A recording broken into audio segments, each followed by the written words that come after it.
Welcome to my video on improving performance from Qlikview to access data in DB2. My name is Sumit Sarkar. I'm a Principal Systems Engineer with Progress DataDirect.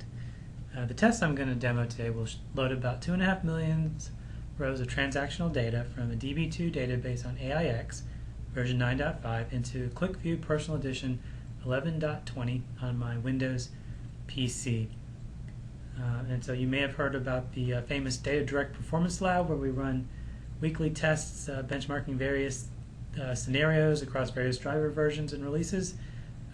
To be clear, this is an independent test from the Performance Lab, and I created a couple runs just to make sure that the tests were consistent. So just to show you, here is a test with a non-DataDirect DB2 driver that most Qlikview shops start with.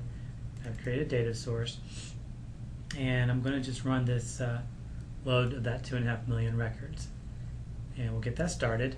And it looks like it's connecting, and while that's running, I'm going to pause it so you don't have to sit through the entire load. So I'll be right back.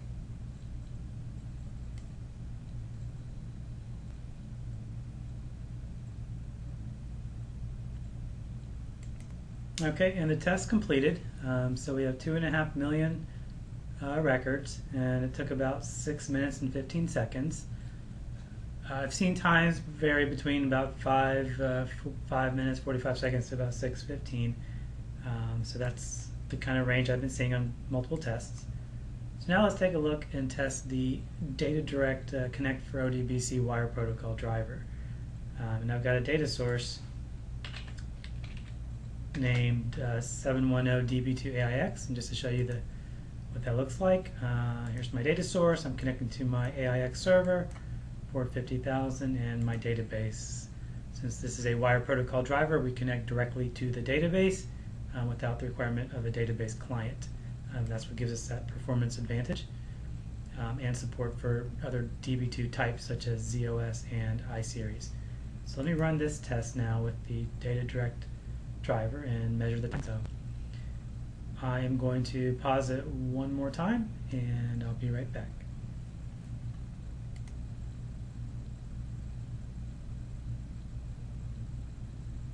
Okay, and this test is now completed as well, and it took about 3 minutes 15 seconds, and I've seen this range from about 2 minutes 45 seconds to 3 minutes 15. So generally speaking, I guess in this particular scenario, we're looking to load the 2.5 million rows of records through the DataDirect DB2 wire protocol driver in about half the time. So that concludes that test. I've also seen some forums talk about OLEDB drivers being faster than ODBC, and I did test the DataDirect OLEDB provider in this scenario, and it was closer to 5 minutes, 5:30 in that range. So the DataDirect wire protocol ODBC driver was still the fastest when accessing data from DB2 in my particular test case. And as always, with disclaimer, with performance testing, I always recommend you test in a production-like environment, in your own production-like environment. And we encourage you to download a free 15-day trial, take it for test drive, and let us know what kind of performance results you see. Thank you for your time.